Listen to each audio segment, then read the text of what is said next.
Hello students, welcome to R chemic study centre. আমি রাজু, তোমাদের বন্ধু ও স্টাডি কোচ।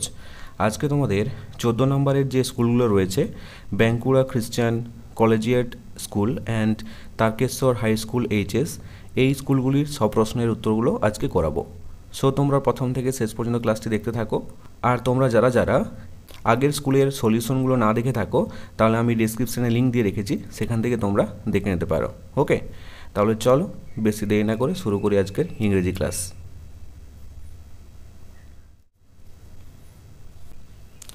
দেখো তোমাদের সিনে কি বলেছে, read the following passage and answer the questions given below.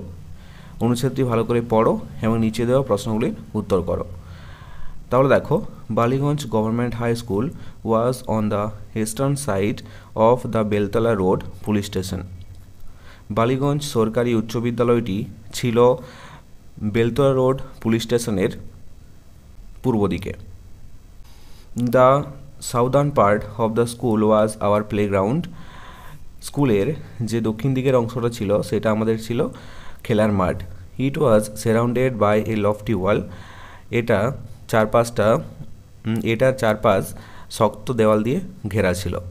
When seen from above, যখন এটিকে উপর থেকে দেখা হতো, the school looked like the English letter T. স্কুলটাকে অর্থাৎ বিদ্যালয়টাকে ইংরেজি অক্ষর টি এর মতো দেখাতো। The vertical part of the T was the hall of the school. Vertical part অর্থাৎ লম্বালম্বি যে অংশটা ছিল, টি এর যে এই লম্বালম্বি অংশটা, সেটা লেখকদের কী ছিল? স্কুলের হল ছিল। এবং the horizontal part of the letter was formed by the row of classrooms. Horizontal part অর্থাৎ যে আড়াআড়ি যে পার্টটা আছে, অংশটা আছে, সেটা কী ছিল? ক্লাসরুমস অর্থাৎ শ্রেণীকক্ষ ছিল। The annual prize distribution ceremony was held in this হল। অ্যানুয়াল প্রাইজ ডিস্ট্রিবিউশন অর্থাৎ বার্ষিক পুরস্কার বিতরণী যে অনুষ্ঠান, সেই অনুষ্ঠানটি এই হলে অনুষ্ঠিত হতো। Which had a gallery as well, যেখানে অনেক সুন্দর একটা বসার জায়গা ছিল। ফিস্টস অন ওকেশন অফ সরস্বতী পূজা, সরস্বতী পূজার সময় যে খাওয়া দাওয়া হয়, সেই খাওয়া দাওয়া এই হলে হতো। ওয়্যার অলসো অ্যারেঞ্জড হিয়ার, এগুলো এখানে আয়োজন করা হতো। I still remember the experience of watching a Shakespearean play in this hall. আমার পুরোপুরি মনে আছে শেক্সপিয়ারের লেখা একটা নাটক দেখার অভিজ্ঞতা। দ্য প্লে ওয়াজ, নাটকটা ছিল দ্য মার্চেন্ট অফ ভেনিস। নাটকটার নাম কি ছিল? The merchant of Venice. A few scenes from which were performed by a couple of foreign actors called Greenberg and Salim. A few scenes, এর কিছু দৃশ্য অভিনীত করেছিল দুজন বিদেশি অভিনেতা। নাম কি ছিল তাদের? Greenberg and Selim. A Charlie Chaplin movie was also screened here once. একটা চার্লি চ্যাপলিনের সিনেমা এখানে দেখানো হয়েছিল একবার। ওকে, তাহলে এটা ছিল সিন। এরপর দেখো প্রশ্নগুলো। অ্যান্সার দ্য ফলোয়িং কোশ্চেন্স, নিচের প্রশ্নগুলির উত্তর দাও। তাহলে এর দিকের প্রশ্ন দেখো, হোয়াট ওয়াজ দ্য স্কুল হল ইউজড ফর। বিদ্যালয়ের যে হল, এই হলটা কি কি কাজে ব্যবহার হতো? ওকে, তাহলে এই প্রশ্নটার উত্তরটা দেখো। The school hall was used for the annual prize distribution ceremony and the feast of the occasion of Saraswati Puja. এই স্কুলের হলটা ব্যবহার হতো অ্যানুয়াল প্রাইজ ডিস্ট্রিবিউশন অর্থাৎ বার্ষিক পুরস্কার বিতরণী যে অনুষ্ঠান, সেই অনুষ্ঠান এবং সরস্বতী পূজার যে খাওয়া দাওয়া এই হলেই অনুষ্ঠিত হতো। ওকে, এর পরের প্রশ্ন দেখো, who were the foreign actors. বিদেশি অভিনেতারা কারা কারা ছিল? তাহলে এর উত্তরটা দেখো। The foreign actors were Greenberg and Selim. বিদেশি অভিনেতারা ছিল গ্রিনবার্গ এবং সেলিম। ওকে, এরপর সিএটা দেখো, হোয়ার ওয়াজ দ্য প্লেগ্রাউন্ড সিচুয়েটেড। কোথায় খেলার মাঠটি অবস্থিত ছিল? তাহলে এটা হবে, দেখো, the playground situated at the southern part of the school. স্কুলের দক্ষিণ দিকের যে অংশ, সেই অংশতে অবস্থিত ছিল খেলার মাঠটি। ওকে, এরপরের প্রশ্ন দেখো, how did the school look when seen from above. যখন স্কুলটিকে উপর থেকে দেখা হতো তখন কিসের মতো লাগতো? তাহলে এটা হবে দেখো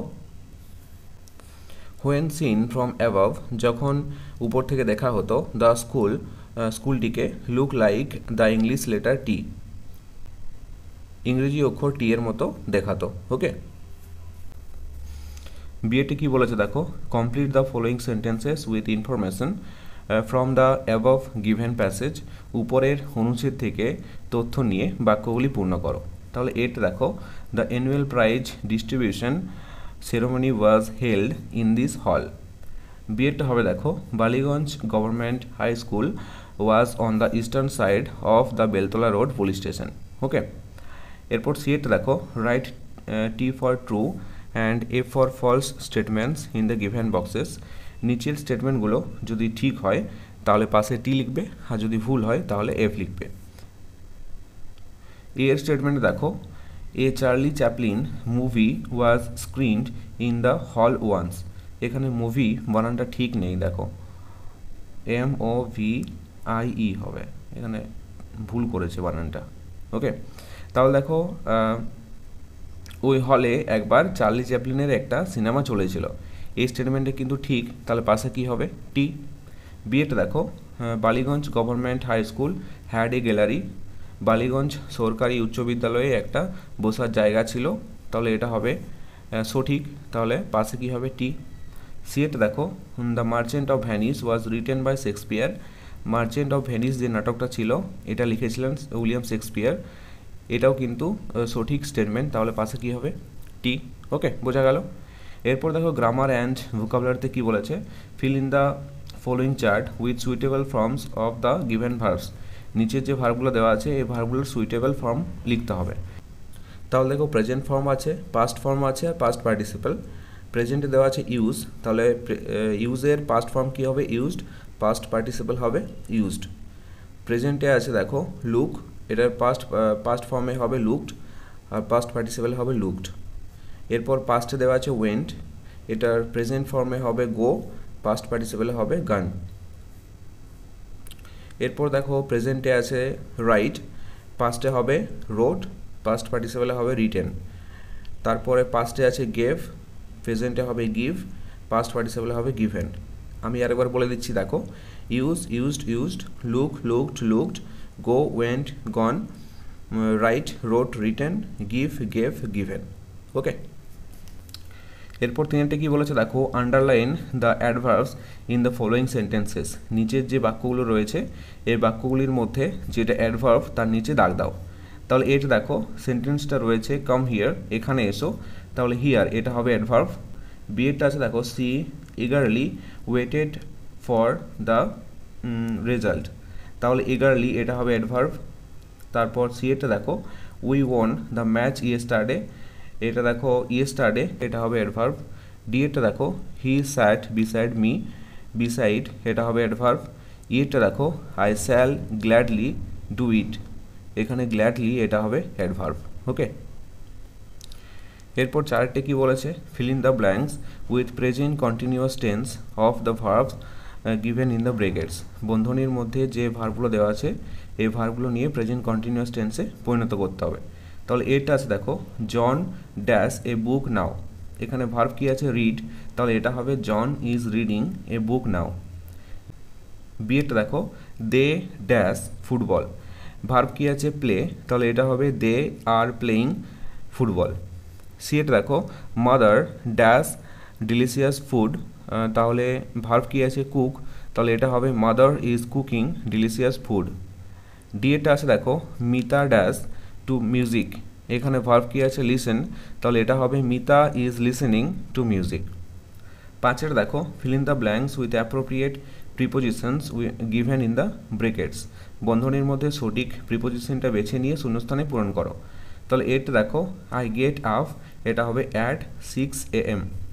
বিএডটা হবে দেখো, put the duster on the table. Okay, বোঝা গেল। এরপর দেখো রাইটিং স্কিলে কী দেওয়া আছে, write 4 sentences about your journey from your home to school, you can use the following hints. তুমি বাড়ি থেকে স্কুলে যাচ্ছ সেই বিষয়ে 4টি বাক্য লিখো। You can use the following hints, তুমি নিচের যে হিন্টসগুলো দেওয়া আছে এগুলি ব্যবহার করতে পারো। ওকে, তার সাথেটা কী দেওয়া আছে, write a short story with the following hints. নিচের যে হিন্টসগুলো দেওয়া আছে এগুলির সাহায্য নিয়ে একটা শর্ট স্টোরি অর্থাৎ ছোট গল্প লিখতে হবে। গিভ ইট এ টাইটেল, এবং এটার একটা শিরোনাম দিতে হবে। ওকে, তাহলে দেখো রাইটিং স্কিলে যেগুলো দেওয়া আছে সেগুলো আমি করে দিয়েছি, তোমরা দেখে নাও। ওকে,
সো এই ছিল আজকের ক্লাসটি কেমন লাগলো অবশ্যই কমেন্ট করে জানাও, আর যদি ভালো লেগে থাকে তাহলে অবশ্যই একটি লাইক করে দিও। আর ছোট্ট বন্ধুরা, তোমরা যদি আমার চ্যানেলে নতুন হয়ে থাকো তাহলে অবশ্যই সাবস্ক্রাইব করে পাশে থাকা বেল আইকনটিতে প্রেস করে রাখো। ওকে, চলো দেখা হচ্ছে নেক্সট কোনো ইংরেজি ক্লাসে। ততক্ষণ পর্যন্ত বাই বাই, টেক কেয়ার।